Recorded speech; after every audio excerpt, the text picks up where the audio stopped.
Years ago, a bus driver was working one of his usual Sunday night runs. The shift was long, and he was more than ready for it to end. His lower back ached from leaning forward in his driver's seat, and the corners of his eyes began to strain as he stared at the whizzing roadway. He was driving the double-decker bus along the same stretch of road he always did, though something out of the ordinary struck his attention. At the halfway mark of his journey, he would always pass a ruined abbey, home to the city's oldest cemetery. Though there was a bus stop at the edge of the street, the driver never recalled picking up a passenger there in all of his time driving. He chalked it up to the fact that the road did not have any residential homes, and nobody seemed to visit the cemetery at night. As expected. Because of this, he always sped right past the stop and never gave it much attention. But on that night, he caught a glimpse of a figure waiting at the stop in his side mirror. He sighed at the inconvenience of having to trek backward to retrieve the passenger, then silently reminded himself that his shift was almost over. One more passenger wouldn't keep him any later than he'd planned. Once reversing back to the bus stop, he settled his eyes on the waiting man and was met with a wave of uneasiness.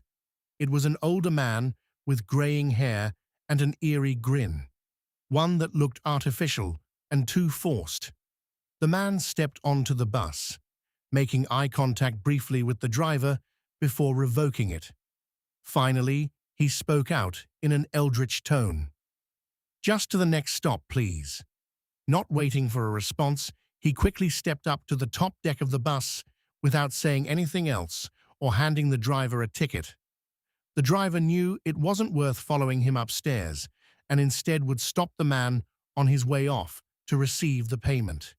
He eased back onto his route, with his thoughts wandering about the mysterious man. Something was off with the stranger. The forced smile and pickup location at a cemetery in the dead of night was unearthly enough, but there was more to it. It was something about his eyes, too. There didn't appear to be any sense of life behind them.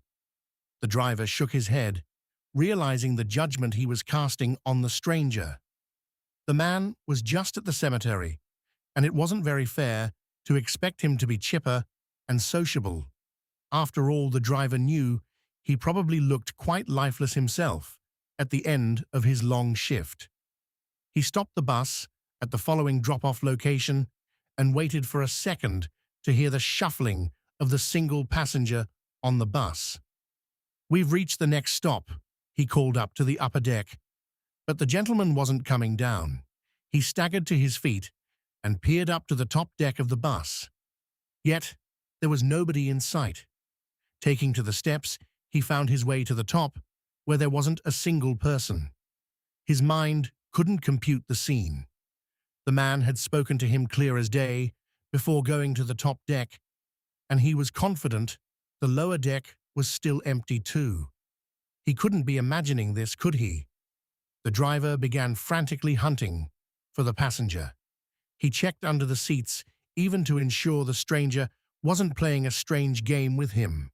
Yet his search came up empty.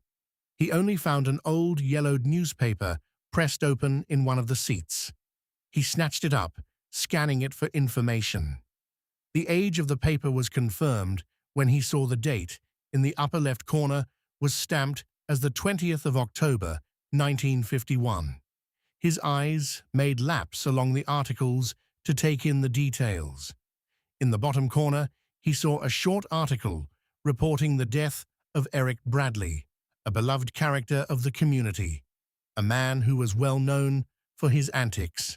The driver's eyes then locked on the photo commemorating the man and immediately recognized the gray hair and eerie smile. So startled, he dropped the paper and dusted off his trembling hands as if they'd become tarnished. That man was dead, and there was no plausible reason he would be taking a ride on the bus with his obituary in hand. The driver threw it to the ground and scurried back to the cab of the bus and locked its main door.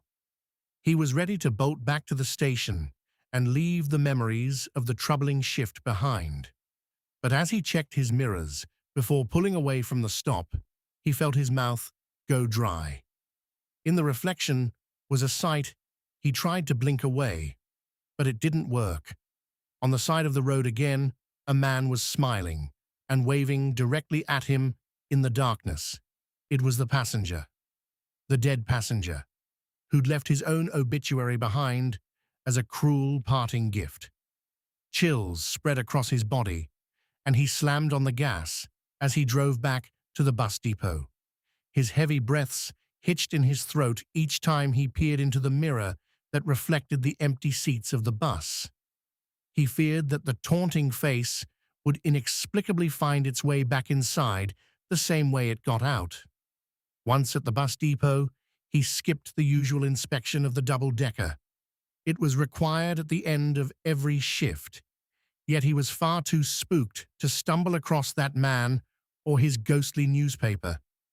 Instead, the driver's heavy footsteps rang out as he stomped towards the supervisor's office. He shoved his time card into the machine to clock out, then scribbled a note for the supervisor to see in the morning, outlining an immediate notice of a schedule change. The driver was officially resigning from night shifts and would only accept day shifts going forward.